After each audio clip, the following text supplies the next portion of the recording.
can't believe I'm even saying that I'm a professor, jeez. But I walk in basically and I take a look at my guys and the girls that are in my class, and I sort of let it happen. It's sort of the way I work at baseball. I try to stay out of my players' way. And when I get down here to a place like Keystone, it's impossible to not be struck by the epic accomplishment of Jamie and his staff. I know the college game pretty well. These guys have put together a program that is epic in its success, in its history, in its culture. They have really done a job that a lot of people, it goes unnoticed because it's on a Division III level. Well, let me tell you something.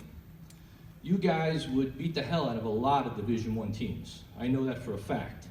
I had the honor of visiting the campus in the fall and working with your players, and I watched these coaches in action, and I just couldn't get over how professional they were.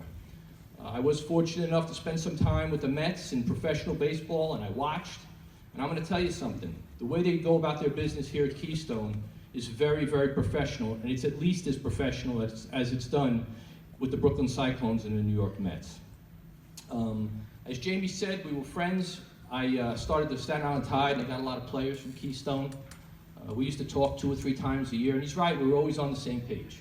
He seemed to be, you know, kind of like-minded.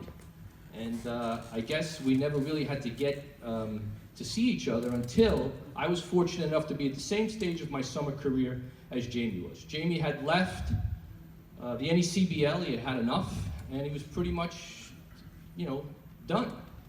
I had done basically everything I thought I could possibly do in the ACBL. I just didn't think there was anything more for me. And I'll tell you the truth, when that happens, when you're coaching, when you're in this business, it's a rough place to be at. I was really kind of at my wit's end sometimes. I didn't know what the next thing would be for me. I'd been in the game my whole entire life. I had never not been in uniform, and I needed it. Well, I got a phone call. We had our annual call after the season. He started talking about the Cape. I thought, wow, I had never even entertained that. I wanted to circle back into professional baseball if I could. That's a difficult thing to do. But Jamie said to me, why don't you do the Cape thing? I said, absolutely, thank you very much. Well, immediately, I started to think, am I good enough? Believe it or not, the first thought I had, as I said to my smoking hot wife, Emmy winner Carolyn Purcell, right there, I outkicked my coverage, yes I did. I said, am I good enough?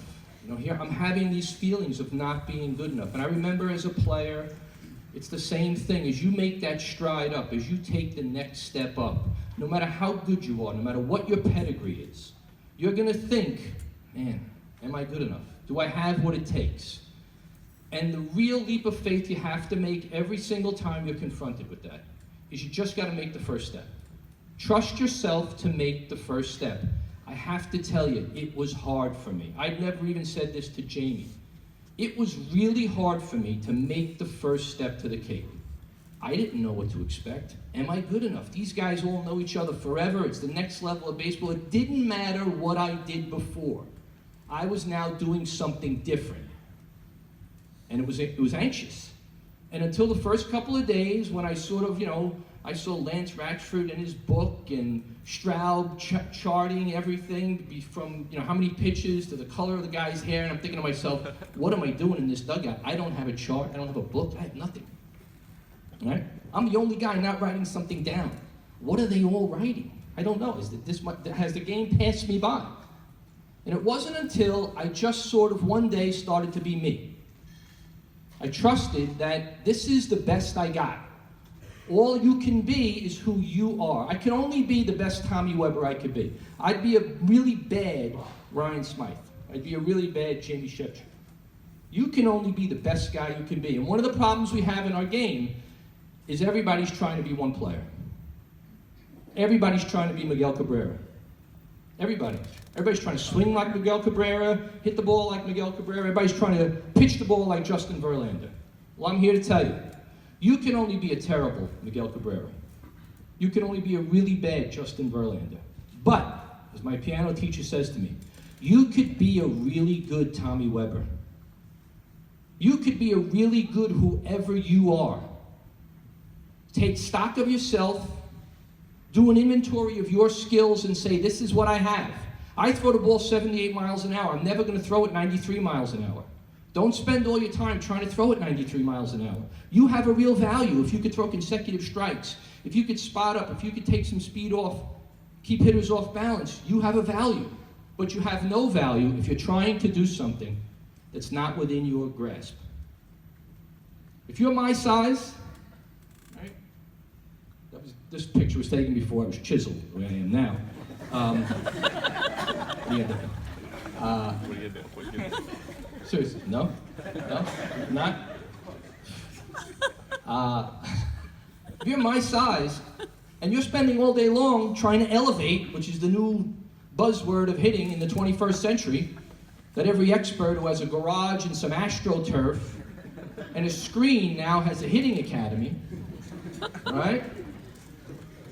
Dude, I hate to tell you, you're conspiring against your own success. That's what you're doing. I can't do that. I can't hit the ball far, but I'll tell you what I can do. I could be a good 130-foot hitter of the ball. Guess what? You're going to play. They're going to find a place for you. Be the guy who they can't take off the field. It's as if defense has become a distant memory. I hate to tell you, hitting is hard. You could make a contribution defensively. If you're the best defensive player on the team, you're playing every day. If you can go behind a plate and catch, if you can play shortstop, if you can play multiple positions, you're always going to play. That's being the best you could possibly be. And before I forget, by the way, your father is really proud to have you as a son. Seriously, I mean that. You know, you're making me cry. I'm Italian, we love to cry. I cry at Jeopardy. My guy doesn't win, I start to sob. That's my mom. Terrible. But I digress. This is starting to be like one of my classes now. Where are the guys from Brooklyn, by? We got some guys from Brooklyn here? All right, Brooklyn. Let me ask you something. Where are we? Where is this place? You take a guy out of Brooklyn and send him, I mean, seriously, is this Amish country? Is there Amish people here? No? Right? Because I thought I was going to see the guy in the car with the beard, the hat, nothing. I got nothing. Traveled 9 hours from New York and a typhoon starts. So I got here this list. On the way down, I'm getting more Italian. Did you hear that? Did you hear that? I'm getting more. It's going to get bad, right? You know, one of the things I say to my class when I start every semester, God is my witness. That's not what we do, Italians, right? God is my witness. Always doing that. What is that about? I say to my class every semester, here's my goal at St. John's. I said, I work for you. And this I mean. I say the same thing to my players. I work for you. I don't work for St. John's. I don't work for the establishment. And in my class, the First Amendment is alive and well. So, as long as I get fired before I get arrested, I consider it a victory here at St. John's. Well, my wife knows that. So she gave me, and since I want to be worth the same amount on the way back from this trip as I was on the way down, if you get my drift, in New York, they get half. I got to make sure I comply with her wishes. So on the left side of this paper, there's a few things that I'm allowed to talk about.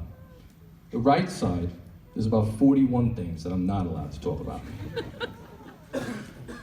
So, on the left side, it's, you're allowed to talk about baseball, but you can't talk about race, color, religion, politics. Oh, okay. Umpires, one of the things that Jamie and I have in common is our mutual respect and admiration for umpires. Anybody who's seen Jamie in action knows that he's got a lot of umpire friends and he really respects the job that they do. I can't wait until the app is invented that replaces them, to be quite honest with you. I had a recent talk with an umpire once in a game, just to give you a little quick story. Guy I knew forever. He's the base umpire, you know. Weird, you know, he's like the weird guy, the fit guy, and the crews are just always the same. You know the guys, right? It's always the same thing. A really fit guy who's like, I don't know what that's about. Okay? He's on steroids, his shirt is always rolled up to here, making sure he shows his pipes. I love that guy. I don't know what he's doing. And the umpires are funny. The umpires think we're laughing with them. Okay? They should only know we're laughing at them. Okay? We have utter contempt for them. So anyway, play at third base. It's in a game, we're up by a lot. It's a close play. It looks like the guy's going to be out, but he kind of fumbles into third, does an awkward slide, and gets the back of the bag, and the umpire calls him out, right? Now, he was safe, but I don't say anything because it doesn't matter and you got to pick your spots. Right? So after the inning, I know the protocol, another inning goes by, I don't want to show him up, but I say to him, Joe, let me ask you a question. You know, it seems to me like you made that call from like 50 feet away, 60 feet away. I said, wouldn't you want to be like right on top of the play so that, you know, if there's an awkward tag, you're going to see, right, whether or not the guy's safe or out. So, of course, I'm an idiot. He says to me, you know what, Tommy? It really doesn't matter how close I get. I said, really? Pray tell. Please, please. He says, as long as I have the angle, it doesn't matter how close I am. So now, Tommy Brooklyn has to say, right, because I can't let it go, well, then why don't you umpire from center field? It's kind of cold out. You could be in the parking lot. As long as you have the angle, you can make every call. He says to me, why do you have to be like that? I said, be like what? You know, I said, I'll tell you what. Next time you're having a surgery, you tell your doctor, listen, I don't care if you're in the same room. As long as you got the angle, dig right in and get that gallbladder. Be my guest. True story. Ryan Smythe, come on. Ryan Smythe never met an umpire he didn't love. Hugging the umpires in the Cape, I don't get it. Again, he's like Fredo in The Godfather, you know? Seriously, what are you doing? We hate the umpires, you're hugging them. I mean, I can't believe this. It's good stuff, right? This is what my class is like. Everybody's gonna come transfer to St. John's and take my class. So I really thought about the serious part of what I was gonna say today. First, I wanted to make sure that we recognize the fabulous job that you guys do, and you don't have to, you know, how I feel about you. I was very, very blessed and very welcomed in the Cape this year, and made it so easy for me to go about doing something that I really love doing, which is helping with developing players and connect and giving kids lessons that they're going to hopefully take far beyond baseball and into life. Second, I wanted to make sure I address the parents and tell you I stand here as someone who can definitively tell you that you can rest easy at night while your sons are playing at Keystone. Because not only are Jamie and his staff really, really good at the baseball end of it, they're even better people. Bill Walsh, who's one of the great, I believe Bill Walsh is one of the 7 geniuses that I've seen in my lifetime in sports. I'll give you the other 6 later. One is not human, actually. But anyway, Bill Walsh said that all things being equal, he wants the better guy as opposed to the better player. It's the Joe Montana rule, right? When nobody wants him, and they take this skinny kid from Notre Dame who goes on to be, in my opinion, the greatest player the NFL's ever seen. A genius, who defies the physical law, who goes far beyond his physical abilities to create one of the great dynasties of all time. And Walsh was the guy who started the personality test. He cared more about who you are than what you could do. Now you juxtapose that against what has taken place in our game in the 21st century, and it's just the opposite. If I have another, with all due respect, 23-year-old snot-nosed coach say to me, hey, yeah, he's a 9-1 from the outfield, pop time 6.2, 3.3, hut. I can't even understand what he's talking about now. He's not even describing a player anymore. He's giving me numbers. The first thing I do when a guy says that is, shut up, you idiot. That's the first thing. And then I say, can he play? Can he play? What kind of guy is he? When it's second and third, nobody out, and it's early in the game and we can get 2 runs without a hit, is he going to pop up because he's trying to hit a home run? Or is he a guy who hits a fly ball to right center field, drives 1 run in, moves 1 run over, so that now we could score 2 runs without getting a hit? That's the guy I want. That's the guy I want. In the major leagues, if you're a big home run hitter, you hit 1 home run a week. That's 26 home runs. What are you going to do the other 6 days of the week? We want good guys. These guys are great guys. And you are very, very fortunate as parents to have chosen by accident, on purpose, however you got here. Tonight is a night, aside from celebrating the beginning of your season, where you should celebrate the decision you made to send your boys to play for these people because they are great guys. And I know because there aren't a lot of great guys in this game at the college level. So you should rest well at night knowing that your kids are in really good hands. And last, I want to address the players, especially my Brooklyn guys, representing, right guys? You know it. There's not a bodega within 50 miles of this place. How'd you ever wind up here? Okay, seriously. What the hell are you doing here? Whew, where do you get your pizza? Do they make pizza around here? They do, okay. That must be great. That's another thing, Italians, right? You can only get good pizza, you know, it's unbelievable. Italy, you can't even get good pizza in Italy. Yeah, right. The players. I'm gonna tell you a real quick story. For me, it's inspirational, and it's a story that reverberates to this day. Okay? In my opinion, the single greatest moment in history, not in my opinion, the single greatest moment in the history of sports. In the late 70s, the Russians invade Afghanistan. There were gas lines in America. You couldn't get gas every day. You had an odd-numbered plate, you came on 3 days a week. If you knew a guy like I did, you got your gas anytime you felt like it, but that was a different story, okay? All right? The Russians were in Afghanistan, and these maniacs, Ayatollahs, they get rid of the Shah of Iran and they take over Iran. Well, in doing so, they grab 66 hostages, Americans, 52 of which would last as hostages for 444 days. And they parade them around. They have no qualms about showing the rest of the world how weak America was. And America's morale was never worse. The economy was flailing, interest rates were 12%. On a February afternoon in Lake Placid, the United States Olympic hockey team would face the Russian Red Army team. Now, understand something. The Red Army team was filled with future NHL Hall of Famers and men in their 30s who had played together for 10 or 15 years. They were the greatest hockey team in the world, no question about it. They came on a regular basis, competed and beat the NHL All-Stars. Okay? Herb Brooks was the coach of the American team. Herb Brooks, as fate would have it, was the last player cut from the Squaw Valley team that won the gold medal in 1960. The last time the Winter Olympics were held in the United States. Now think about this. He's a great college coach. He wins national championships. But the ghost that haunts him is being the last guy cut from the gold medal team.